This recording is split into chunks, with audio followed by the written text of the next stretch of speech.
Okay, students, as you have asked me questions about the Holozoic nutrition also, so today we'll start with this. You know what is Holozoic nutrition? Holozoic nutrition is taking in the food and digesting in internally. जब हम खाना लेके उसको अपनी body के अंदर digest करते हैं, that is called Holozoic nutrition. So taking the food inside and digesting it internally. So human beings show Holozoic nutrition.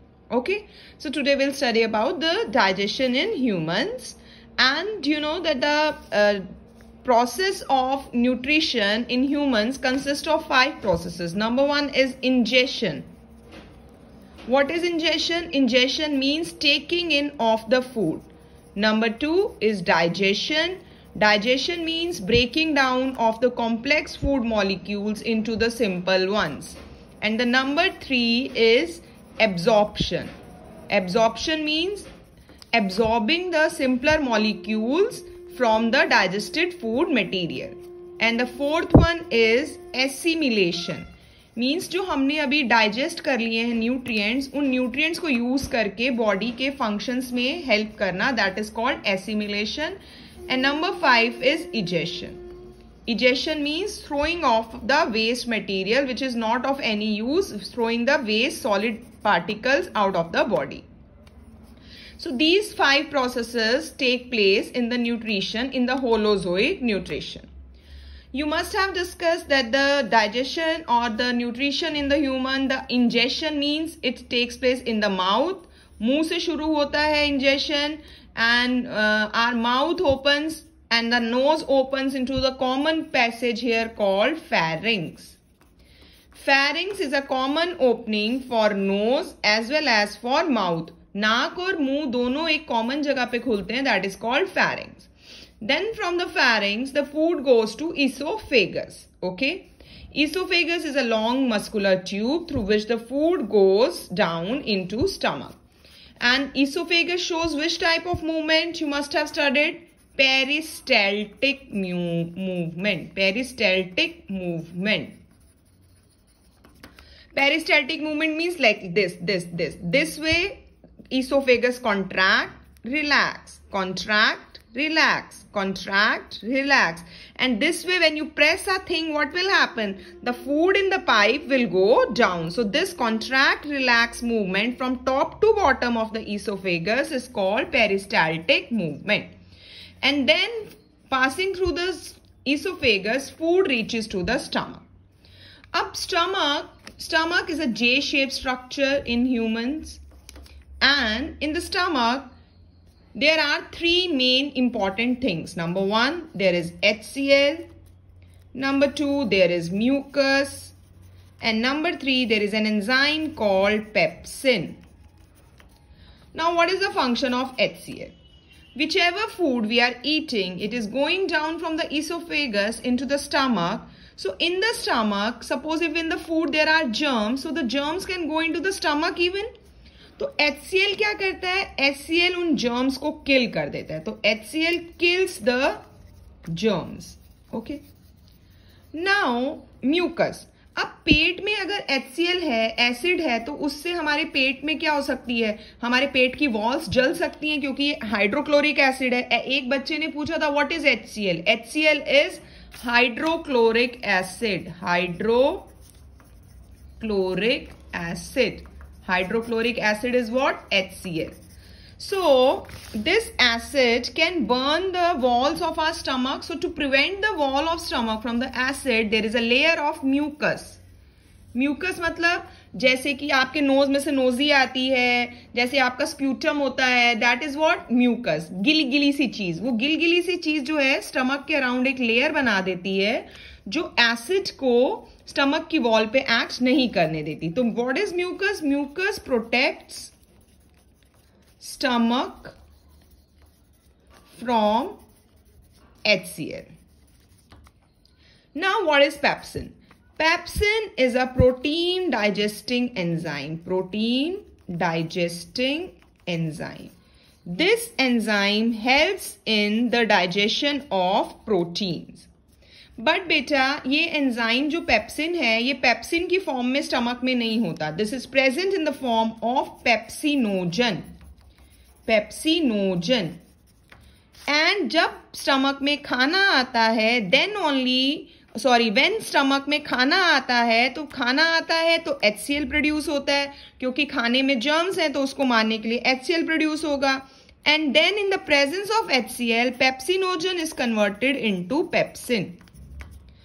अब ये क्वेश्चन आता है कि पेप्सिनोजन जो है, ये पेप्सिनोजन इनएक्टिव फॉर्म है एंड पेप्सिन एक्टिव फॉर्म है। क्वेश्चन ये आता है कि पेप्सिन जो है ये इनएक्टिव फॉर्म में क्यों है, मतलब ये सोया हुआ क्यों है, ये जागा हुआ पेप्सिन की तरह जागा हुआ क्यों नहीं है। देखो पेप्सिनोजन सोया हुआ है, पेप्सिन जागा हुआ है। जब HCl प्रोड्यूस होता है तो HCl आके उसको हिलाता है पेप्सिनोजन को, और पेप्सिनोजन हिल के किस में कन्वर्ट हो जाता है, पेप्सिन में। तो ऐसा क्यों? इसका अगेन रीजन बेटा, जो स्टमक है हमारा वो स्टमक भी प्रोटीन से बना हुआ है। अगर पेप्सिनोजन एक्टिव फॉर्म में होगा, मतलब पेप्सिन के फॉर्म में होगा, तो पेप्सिन क्या कर देगा, स्टमक को ही डाइजेस्ट कर देगा। मतलब हर बार हम खाना खाएंगे हमारा स्टमक गायब हो जाएगा, फिर नया स्टमक बनाना पड़ेगा, ये तो पॉसिबल नहीं है ना। तो इसीलिए पेप्सिन जो होता है वो इनएक्टिव फॉर्म पेप्सिनोजन में होता है, so that whenever there is a food in the stomach then only it changes into active form and then this active form digests proteins। समझ में आया? एंड पेप्सिन क्या करता है, pepsin breaks down protein into peptones, proteins into peptones by the action of pepsin। Pepsin breaks down protein into peptones. अभी भी protein की digestion complete नहीं हुई है। Complete digestion of protein takes place in small intestine. अभी तो digestion सिर्फ start हुई है। So protein has change into peptones which are impartially digested protein. So this all takes place in the stomach. Okay, one point we missed, in the mouth there are glands called salivary glands. Salivary glands. So what does salivary glands produce? Salivary glands produce saliva. Saliva मतलब हमारा थूक, और थूक के अंदर कौन सा enzyme होता है? salivary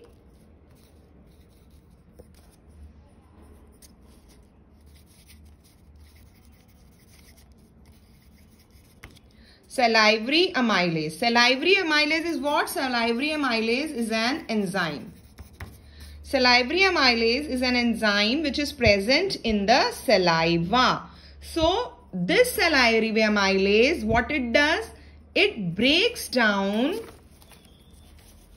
carbohydrates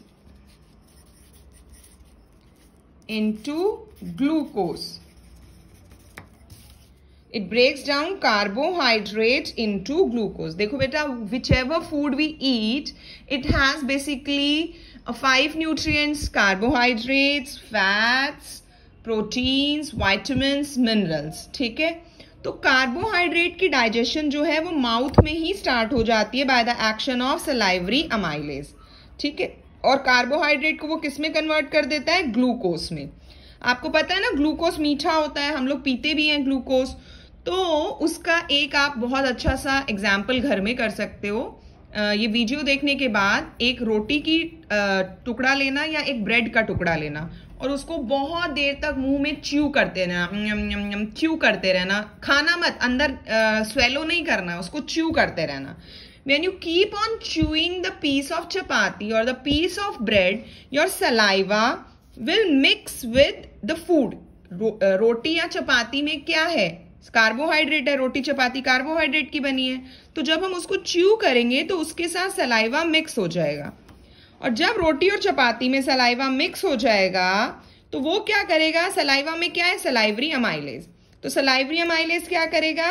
रोटी के अंदर जो कार्बोहाइड्रेट है उसको ब्रेक डाउन कर देगा. किस में? ग्लूकोज में. और तुम्हारी जो रोटी है वो तुम्हें स्वीट लगने लग जाएगी. So this is a very important question which is asked in the board exam. Why does a piece of chapati taste sweet if we chew it for longer duration? Piece of chapati tastes sweet if we chew it for longer duration because In the mouth, there is saliva which contains salivary amylase and it converts carbohydrate into glucose. So because of glucose, it tastes sweet. ठीक है, तो आज हमने ये stomach तक पढ़ लिया. अब जल्दी से एक बार गॉल ब्लैडर और लीवर भी पढ़ लेते हैं. Liver is the largest gland of our body. Largest, सबसे बड़ा ग्लैंड है लीवर हमारी बॉडी का. And liver produce bile juice. Liver produce bile juice.